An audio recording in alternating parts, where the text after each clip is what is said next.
بسم اللہ الرحمن الرحیم الحمد للہ والصلاة والسلام علی رسول اللہ۔ سوال آ گیا ہے کہ مختلف مناسبت سے مختلف دنوں کا اہتمام کرنا یہ کیسا ہے؟ گزارش یہ ہے کہ اللہ کے رسول صلی اللہ علیہ وآلہ وسلم ہمیں سمجھا گئے کہ من تشبہ بقوم فہو منہم، جس نے کسی قوم کی مشابہت اختیار کی وہ انہی میں سے ہو گیا۔ اب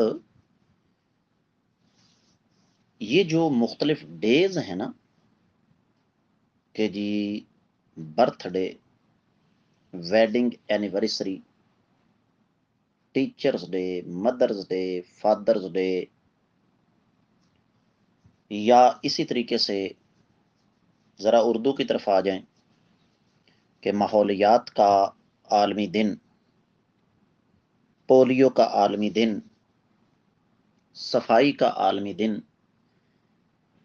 بنیادی طور پر یہ انہوں نے اس وجہ سے بنائے ہوئے ہیں کہ وہ لوگ ہیں میٹیریلسٹ، مادہ پرست۔ ان لوگوں کا تقوی، آخرت، ان چیزوں کے ساتھ دور دور کا بھی کوئی تعلق واسطہ نہیں۔ میں ایک سوال کرتا ہوں آپ سے کہ کیا سال میں صرف ایک دن والدہ سے محبت کرنی چاہیے؟ یقینی طور پر نہیں۔ کیا سال میں صرف ایک دن مخصوص ہوتا ہے استادوں کا احترام کرنے کے لیے؟ بالکل نہیں۔ کیا میاں بیوی کی محبت جو ہے وہ صرف اور صرف سال میں ایک مرتبہ جوش مارتی ہے؟ یقینی طور پر۔ تو اس لیے ان دنوں کو خصوصی طور پر منانا یہ کفار کی نقالی ہے، اور یہاں سے پھر راستے کھلتے ہیں۔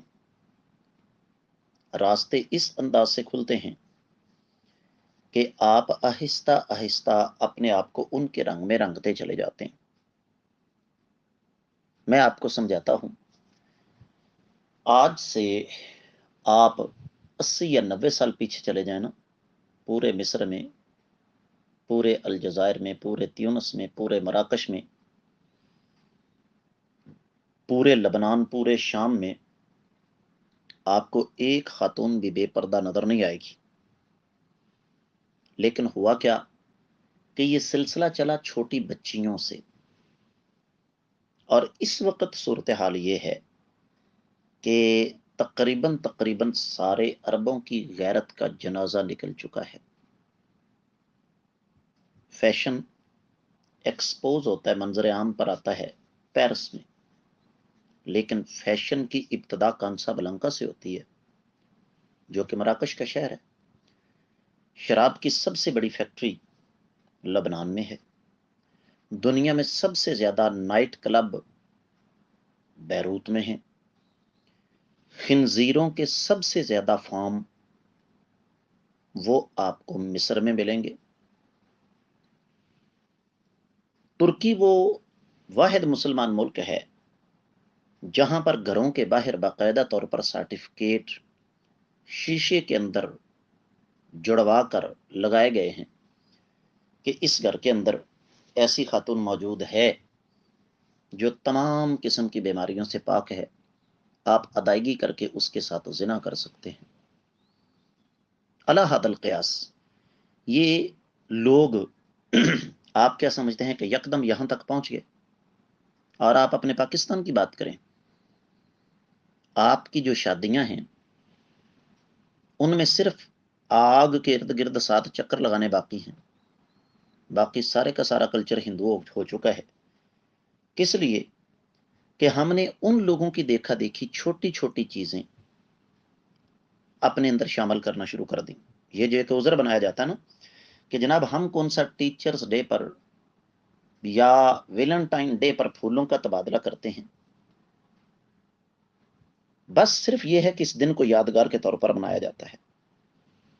قومیں جب تباہ ہوتی ہیں نا تو ان کے اندر یہ کینسر، یہ سرطان یکدم انجیکٹ نہیں ہوتا، تھوڑا تھوڑا کر کے اسی انداز سے کافر اپنی چالیں چلتے ہیں، اور ایک وقت آتا ہے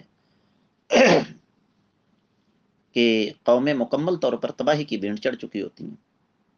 اس کی ایک مثال میں آپ کو دوں گا۔ آپ جس بھی شہر میں ہیں، فرض کیجئے کہ اس کی آبادی 30,000 ہے، آپ 30,000 کی آبادی میں مجھے 300 نوجوان دکھا سکیں گے جو 5 وقت کے نمازی ہوں، اللہ تعالیٰ سے ڈرنے والے ہوں، جن کی شکل، جن کا لباس، اٹھنا بیٹھنا، چلنا پھرنا، کھانا پینا، سونا جاگنا، نشست و برخاست شریعت کے مطابق ہو؟ مسلمان ملک کی بات کر رہا ہوں، امریکہ، برطانیہ، کینیڈا، ناروے کی بات نہیں کر رہا، سویڈن کی بات نہیں کر رہا میں۔ آپ کا کیا خیال ہے کہ آپ کی اس نوجوان نسل کو اس مقام تک چند دنوں کے اندر لایا گیا؟ بالکل نہیں۔ آپ لوگ اس مقام تک پہنچے ہیں بتدریج،